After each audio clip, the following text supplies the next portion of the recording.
What's up, everyone? How's it going? So I wanted to talk to you guys about a few things. One, I am on the fence right now, totally on the fence about Crimson Desert. Well, welcome to the Dr. Blue Duck channel. There's some things I just want to share with you guys out there, you fellow gaming dads, and I'm not quite for sure about Crimson Desert. I mean, it looks amazing. Like, people are saying this is going to be the next Skyrim. They're saying this is going to be the game that we're going to be playing like 10 years from now, and there's going to be a ton of updates, and this is it. This is the game. Sit down, Skyrim, and play this. But I'm not quite for sure this game is actually for me as a gaming dad. I mean, there's fishing in this game. There's hunting for food. There's collecting plants. There's cooking, and there's farming, and that sounds great, but that's a lot of work, and in my life as a gaming dad, and probably in your life as well, we have enough work to do. We're already busy. We might not want to have a simulation where we farm and cook and do all that, because we are doing that in real life. We're going out. We're not so much hunting, but we're going out working for our food, coming home, helping cook, prepare, do all that stuff, help take care of the kids. Life already has enough of those farming chores that we have to do. I kind of want to get into a game and just fight some bad guys.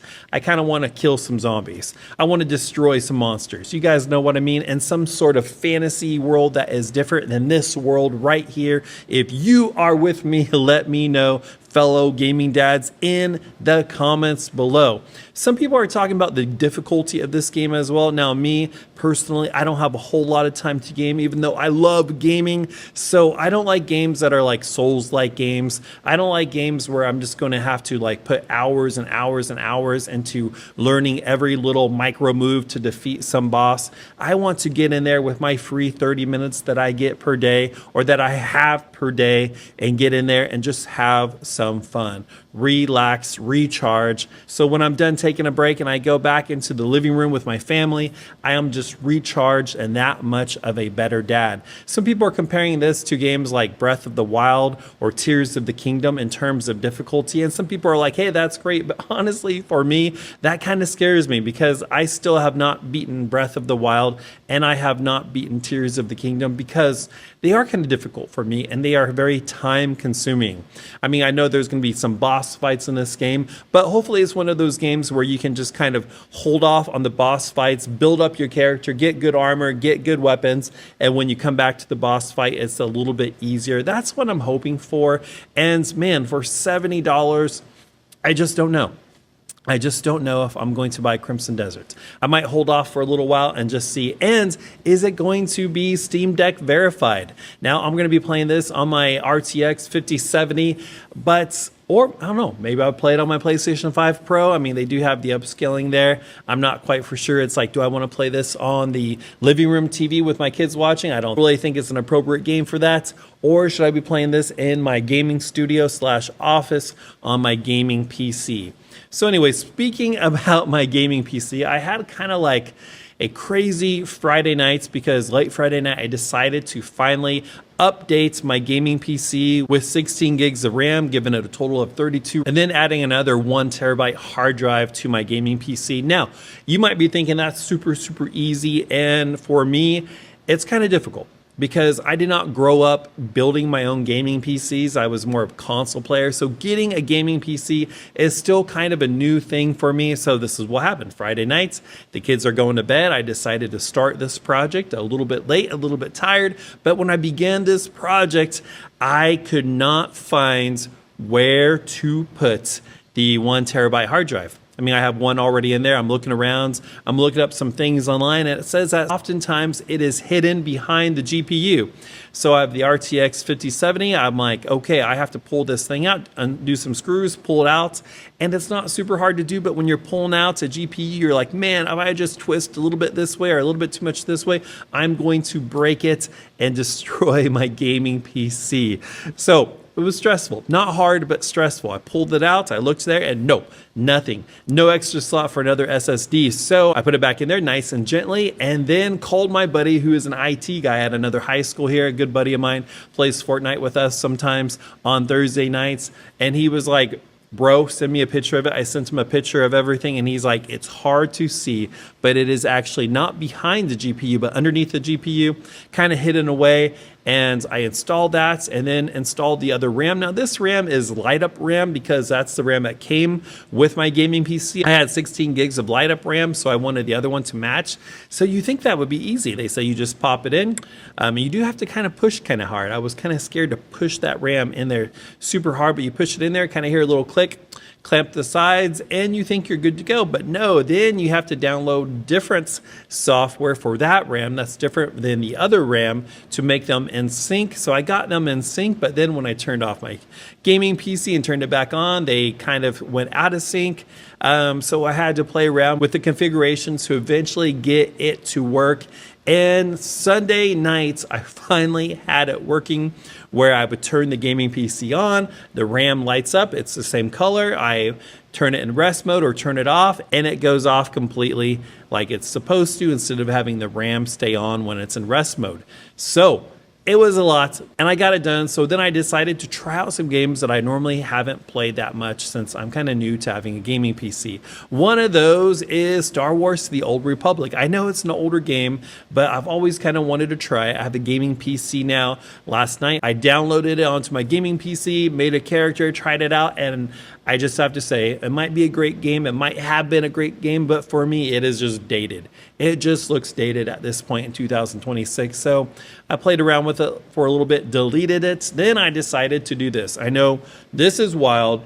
This is going old school, but new school at the same time. I downloaded World of Warcraft. Now, I downloaded World of Warcraft many moons ago when it came out, when I was single, when I was way younger, right when I first became a high school teacher. I was living at home then, and I think it was the summer I downloaded it, and I was this cool night elf, and I was just playing all night long. And it got to a point where I was playing so late that my dad would get up to go to work in the morning, and I was still playing, I was still up, and I just thought, man, this cannot become my life. I don't want this to be my life. So I did something that was abrupt. I did something that was bold and daring. I went and just deleted it from my old computer back then. That was back when you didn't have to have a gaming PC to play PC games. And I just deleted it from my regular PC and said goodbye to it. So I decided to try it again. I made another character, opened it up, and started playing. And you know what? It just wasn't for me. I'm sure it's for some of you guys. I'm sure some of you have a huge history with WoW and you have sentimental value connected to it. But for me, being a busy gaming dad, it's not for me. I'll probably go back to playing Diablo 4 because I like Diablo 4. I know it's supposed to be creepy and a lot of people would be surprised that I play Diablo 4, but I just like the Diablo series. To me, it's fun, it's simple. You can hop in, you can hop out. It's not too much of a life requirement. Now, something about Diablo 4 that I'm super stoked on, but can't afford, but I'm still super stoked on it, and that is the Doom, the Dark Ages cosmetics that are out for it. I mean, they look amazing. They look so good. And part of me was like, I'm just going to buy these. I have to buy these. I mean, this is Doom and Diablo. What's better? What's better than that? So I was looking at the prices, and when you add everything up, and I do want everything, if you were to add everything up, it is like over $100. Yes, over $100. More money than Crimson Desert. And as a gaming dad, and you gaming dads probably understand, that is just a lot of money. A lot of money. A little bit too much money to spend on skins. Okay? So, anyways, I probably won't buy them. Yeah, probably won't. Sometimes I'm tempted. It's in the back of my head, but I'm probably not going to buy it. So what else have I been playing? Oh, Pokemon Popia. Now this is a fun game for the Switch too. It's relaxing, it's chill. It's a game you can play in your living room. I recommend this game. It is chill. It helps you go to sleep at night. It's fun if your kids are walking around. It doesn't require too much of your focus. You can still interact with your family while playing this game in the living room. I don't have to worry about anything too scary for my 5-year-old or my little 2-year-old. It is just a chill, relaxing, fun, creative, neat game. It's beautiful too. The characters just look beautiful by bringing back to classic Pokemon lore, but you're just kind of more in a Minecraft setting. I highly recommend it. So check that out if you're a gaming dad and into Pokemon at all. So what I wanted to share with you guys is this is a book right here. My mother-in-law actually bought me this book. It is by Charles Stanley. It's called Man of God. And this line right here, I just want to read you one line from Charles Stanley here. He says this: If a man is not effective in his family life, he will not be truly successful in any area. It's underlined right there. Look at that. Right there. Yeah. So that really hit me. And it makes sense because as gaming dads, I always want to encourage you guys and remind myself that we put our families first. Okay. We are gaming dads, but we are dads most importantly. The gaming is just an adjective to describe what type of dad we are, but foremost, we are fathers, we are dads. And I had a special dad moment yesterday, just kind of having a chill day to rest up with my wife and 2 sons.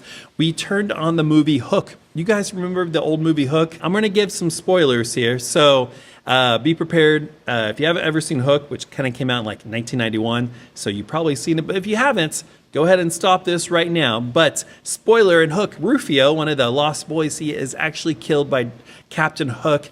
And it's like this sad scene for a split second, but it's a sad scene. And Rufio tells Peter Pan, he goes something like, you know what my happy thought is? It's to have a dad like you.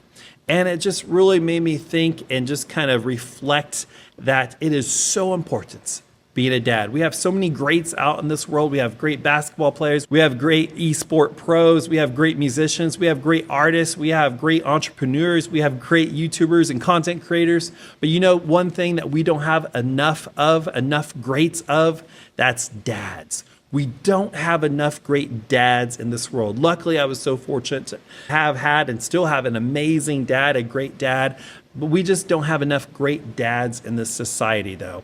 So I want to encourage you, beyond gaming, beyond everything else that you have going on in your life, okay, worship God and be a great dad. I want to encourage you to be part of this Dr. Blue Duck gaming community as we're gaming dads here hanging out with each other, building each other up, encouraging each other. If you want to read some of my writings on this topic, see my Substack below in the link. And as always, be kind, use your minds, and game on.